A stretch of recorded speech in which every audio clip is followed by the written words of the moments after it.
করতেছে, তাহলে আমাদেরকে এত আনসার অর্থাৎ নিজের এলাকায় থেকে, নিজের মহল্লায় থেকে, নিজের এলাকার মধ্যে যে সমস্ত মানুষ দিনকে চিন্তা করার জন্য নিয়ত নিয়ে আমার এলাকায় আসছে, তাদের সঙ্গে সহযোগিতা করা, তাদের সঙ্গে সহযোগে দিনকে চিন্তা করার চেষ্টা করা, এত আমাদেরকে মুহাজিরিন বলতে হবে।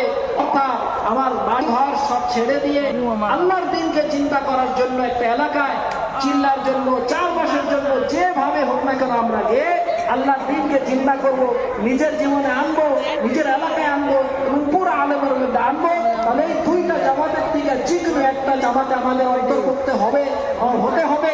তাহলে এই ইজতেমার থেকে আমাদের অনেক ভাই যারা নাম লিখিয়েছেন, চিল্লাই যাবেন, 4 মাসে যাবেন, তারা তো মুহাজিরিনের অন্তর্ভুক্ত হয়ে গিয়েছে।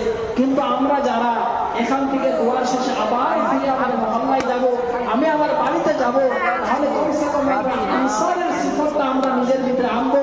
অর্থাৎ যে সমস্ত জামাত আসবে তাদের আমি সহযোগিতা করব।